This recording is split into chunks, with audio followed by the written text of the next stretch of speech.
Bienvenue et merci d'être avec nous pour ce nouveau numéro de Reporter, le magazine de grands reportages de la rédaction de France 24.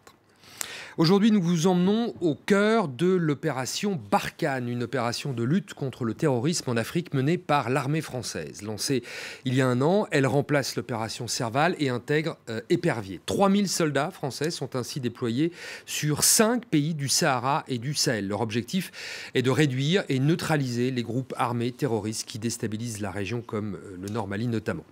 Notre équipe de reporters a suivi pour France 24 l'opération Kunama 4 menée conjointement par les Français et les Nigériens dans la zone dite des trois frontières, Libye, Algérie et Niger. Le climat est très rude, la zone à couvrir gigantesque et inhospitalière.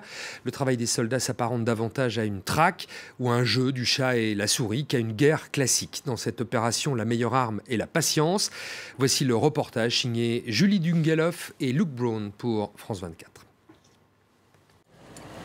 Dernière vérification de sécurité pour les 88 parachutistes du 8e RPIMA. Dans quelques minutes, ils décolleront de la base française d'Njamena au Tchad, direction l'extrême nord du Niger. Pour la majorité des soldats, c'est le premier saut en opération. Certains attendent ce moment depuis 15 ans.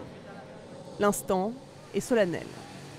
Rappel sur la zone de saut pour tout le monde, le pays au sud-ouest, dans le même axe que celui de l'avion. Donc regardez bien l'avion, ça vous indiquera déjà le pays pour repérer la zone de saut. 2 parachutes par homme, un sac à dos, une arme, des munitions, en moyenne 60 kg de matériel. 3 heures de vol avant le largage, ultime repos avant le grand saut et la rencontre avec le désert. Bonsoir à tous, de la part des largueurs du premier RTP. Bonsoir à tous et par Saint-Michel. L'avion vole à 300 mètres d'altitude. En moins d'une minute, il se vide de ses hommes. Il faut aller vite pour éviter une trop grande dispersion des troupes au sol. Il est 22 h, ils marcheront toute la nuit. Objectif, la passe de Salvador, couloir de transit entre la Libye et le Niger. Vieille artère logistique des groupes nomades et aujourd'hui des djihadistes, des trafiquants de drogue et d'armes. À Madama, la base française au Niger, les troupes au sol s'apprêtent à rejoindre leurs camarades, largués dans la nuit. 40 véhicules, 200 hommes. Dernier briefing avant le départ. Pour faire quelque chose qui sort de la norme, pour faire une mission opérationnelle réelle. Alors prenez votre pied, il y a des moments où ça va être dur, on va ramasser. Mais c'est ça la mission. Un défi logistique. 30 000 litres d'eau pour supporter les 50 degrés quotidiens. Carburant, rations alimentaires, munitions. De quoi tenir en parfaite autonomie pendant 12 jours. Tout au long de la route, les forces armées nigériennes, ou les FAN, accompagneront les Français. L'armée est formée, nos camarades FAN sont présents là. On n'attend plus que le jour se lève. D'ici une dizaine de minutes, le jour sera levé et on pourra s'ébranler.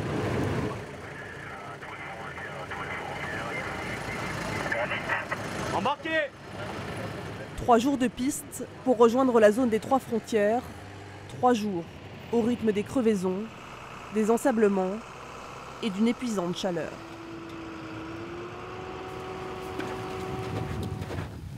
Nous retrouvons les parachutistes en pleine opération de reconnaissance. Le saut n'est déjà qu'un souvenir. La patrouille a débuté dès l'aube. Impossible d'effectuer des efforts physiques intenses entre 11 h et 15 h.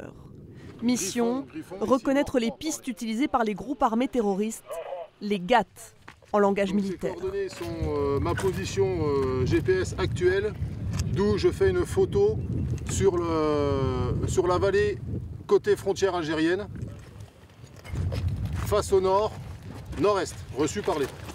Le champ de bataille des Français s'étend sur 5000 km².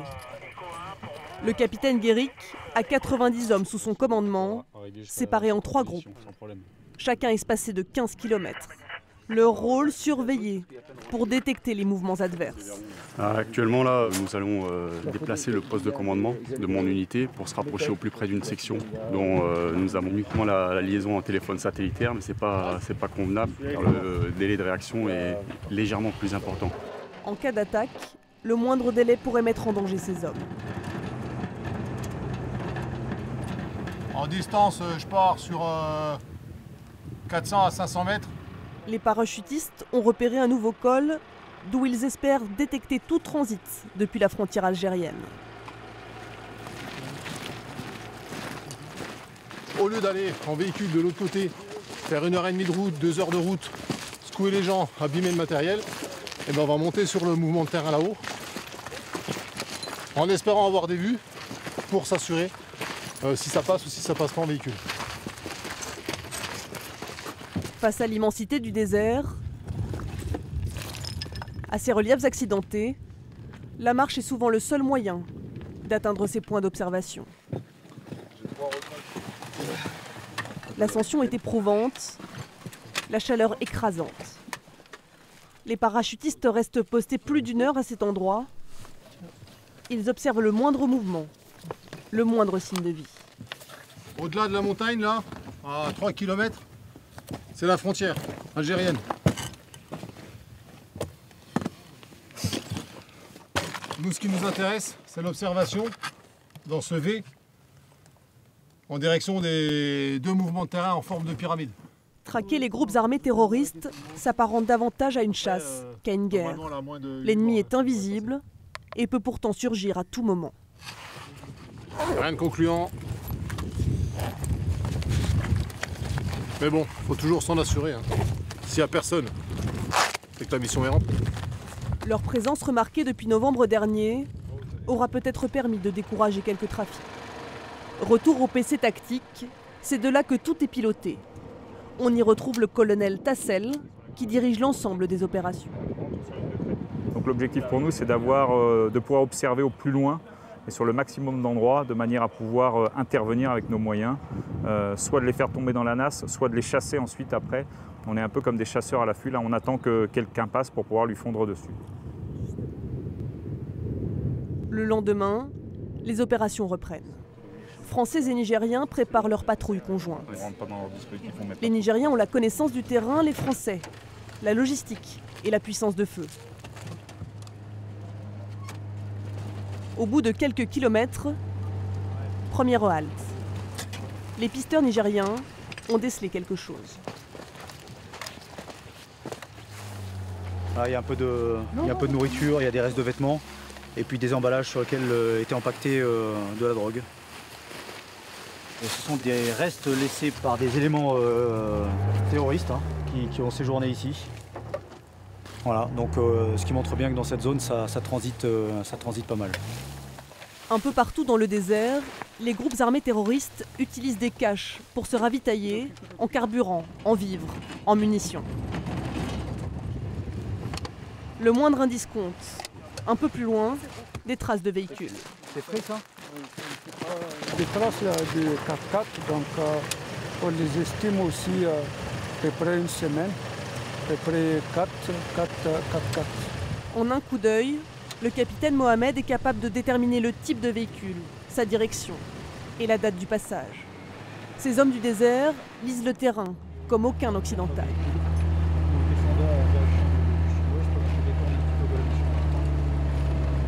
La zone est très large. Dès qu'on trouve une trace, il faut la suivre immédiatement pour optimiser nos chances d'intercepter. Les traces mènent à cette masse rocheuse, un terrain plat sur lequel les pick-up des trafiquants peuvent évoluer à pleine vitesse et s'abriter en toute discrétion. Donc on est vraiment dans une station-service ici. Là c'est clairement une zone refuge dans laquelle ils passent la nuit. On voit bien toutes les cavités, toutes les grottes qui leur permettent d'avoir protection et un peu d'abri pour la nuit. Voilà, il y a 2 fûts là. Vous les voyez? On voit également des traces de véhicules qui montrent bien que c'est une zone de bivouac ici. Là. Les Nigériens partent devant, les Français restent en appui et sécurisent le terrain. La zone est inspectée, les bidons de carburant récupérés. Il ne faut pas qu'ils puissent servir à nouveau. Tant qu'on est présent, il y a moins de flux qui passent. Ils sont obligés de contourner, de prendre plus de risques, de passer dans d'autres zones qui sont plus dangereuses, qu'ils ne connaissent moins. Voilà, donc l'effet recherché qui est bien de perturber est bien atteint. Retour au PC tactique, aucune interception, mais de nouvelles preuves que les groupes armés terroristes reste active dans la région. Donc, et fraîche, donc ça circule bien. Le calme est de courte durée. 2 heures après, les éléments de reconnaissance répartis sur la zone ont repéré de nouveaux pick-up.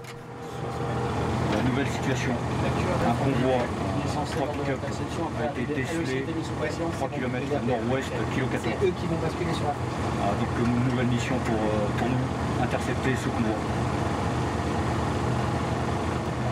Avant toute action, priorité à l'identification. Identifier puis intercepter, il faut aller vite, répartir les hommes sur le terrain. La zone est vaste, les mouvements de terrain nombreux, l'ennemi furtif. Il ne faut pas risquer de le perdre de vue. Noir.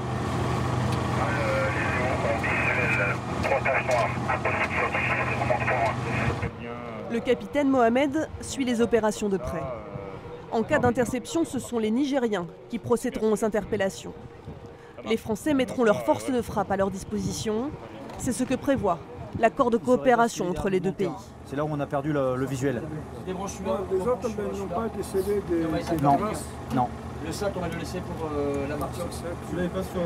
La trace des pick-up est perdue. Les véhicules sont passés du côté algérien. Légalement, plus aucune interception possible. Il est utopique de croire qu'on arrivera à arrêter tous les flux et tous les mobiles qui passent, mais rien qu'empêcher ce passage et montrer que des deux côtés en fait, de la frontière, ça interagit, c'est quand même un bon objectif. Fin de journée au milieu du désert. Le thermomètre a frôlé les 60 degrés. Bref moment de détente pour les soldats. Le caporal-chef Carlos s'improvise chef cuisinier. Ce soir, on a préparé des joues de veau à la bouillie. C'est-à-dire Une petite amélio facile, petits oignons à la base, avec aromatisé, relevé avec les petites sauces chinoises ou du Maggi. Et bon, ça donne un petit goût. Ils savent tout faire, y compris la cuisine. Et ça, c'est une bonne chose. Et ça remonte le moral des troupes au bout d'un certain nombre de jours sur le terrain et c'est quand même pas mal. C'est appréciable. L'opération s'achèvera au bout de 12 jours. Cette fois, pas d'interception. Mais pas de passage non plus. Un bilan jugé encourageant par les Français, mais qui pour l'heure les condamne à ne pas quitter la région. Et en plateau avec nous, Julie Dugneloff. Bonjour Julie. Bonjour Antoine. Vous avez donc tourné ce sujet avec Luke Brown. Vous étiez embedded avec l'armée française, comme on dit. Dites-nous-en un petit peu plus. Donc embedded ou embarqué, ça veut dire qu'on a intégré une unité de l'armée française. C'est une pratique qui a été généralisée par les Américains durant la première guerre en Irak et aujourd'hui l'armée française la pratique aussi. Alors souvent pour nous journalistes, c'est une des seules possibilités de se rendre dans certaines zones de conflit. Imaginez, il serait impossible de se rendre où nous sommes allés, tant pour des questions de dangerosité que des questions logistiques. Nous étions à 500 km du premier village, au milieu du désert, parfaitement perdu, donc c'était la seule possibilité. La logistique d'une armée permet finalement de se rendre sur ces lieux et de voir et de témoigner. Exactement. Alors après, ça a une certaine frustration pour nous journalistes parce que d'une part, on ne montre qu'un côté du miroir. Nous sommes embarqués donc avec les militaires français, donc c'est ce que l'on montre. Et puis d'autre part, on ne peut pas parler de tout, mais ça c'est le contrat de base qu'on passe avec l'armée française lorsqu'on accepte un embed, c'est de ne pas mettre en péril les opérations militaires. Le but pour les militaires est bien sûr de poursuivre leurs opérations dans la plus grande confidentialité. Alors, ce qui se passe, c'est une sorte de guerre qu'on qualifie d'asymétrique, c'est-à-dire des forces conventionnelles que vous avez accompagnées face à des gens qui sont extrêmement discrets et volatiles. Exactement, c'est vraiment une drôle de guerre parce qu'on n'est pas dans une disposition classique de front contre front. On le voit dans le reportage, le terrain est absolument immense, il est fait de dunes, de rochers, les djihadistes peuvent se cacher absolument partout et ces groupes armés terroristes connaissent eux le terrain par cœur, ce qui n'est pas forcément le cas des Français. Et donc c'est là que la collaboration avec les forces armées nigériennes est intéressante. On le voit dans le reportage, le capitaine Mohamed, il suffit d'un coup d'œil pour qu'il repère un bidon, des restes laissés par les ennemis des armées. En un coup d'œil, il repère et là, l'armée française, elle, qui a une tactique de mise en place d'une opération, tout de suite se disperse sur le terrain pour être en appui des forces armées nigériennes. Donc c'est extrêmement intéressant comme collaboration et pour les Nigériens et pour les Français. Ça fait 1 an que cette opération a été lancée telle qu'on l'a définie aujourd'hui. Quel est le résultat concret ? Alors, manière purement factuelle, en quelques chiffres, l'opération Barkhane aura permis jusqu'à présent de détruire 20 tonnes de munitions, de saisir plus de 3 tonnes de drogue et de tuer ou d'arrêter 125 combattants adverses.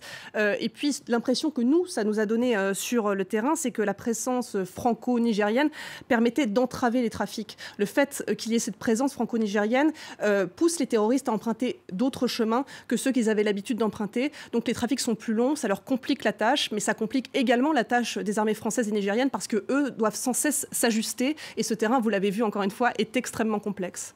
Alors Julie, avant d'être sur ce terrain complexe, vous étiez à N'Djamena, au Tchad et également au Niger. Est-ce que vous avez le sentiment que les Français s'installent pour rester un moment? Alors la base d'N'Djamena au Tchad, c'est une base historique de l'armée française. Elle existait déjà depuis longtemps. Ce qui est impressionnant, c'est juste avant de partir donc, dans le désert, on a séjourné 2-3 jours à Madama. Et là, les Français sont en train d'installer une véritable forteresse. Ils ont creusé un puits à 650 mètres de profondeur pour être autonomes au niveau de l'eau. C'est très important parce que, comme vous l'avez vu, nous sommes vraiment au milieu de nulle part. Ils ont agrandi une piste d'atterrissage. Elle est passée de 800 mètres à 2 km. Donc oui, ça donne l'impression que les Français sont partis pour rester. Ils ne feraient pas de tels travaux logistiques, ne mettraient pas en place de telles infrastructures si c'était pour rester 6 mois. Et puis certains nous l'ont dit à demi-mot, on est parti pour rester davantage 6 ans que 6 mois. Julie Dungeloff, de retour donc de cette région à la marge du Sahel et dans le Sahara. Merci beaucoup Julie, merci à vous d'avoir suivi cette émission. On se retrouve la semaine prochaine pour un nouveau numéro de Reporter sur France 24.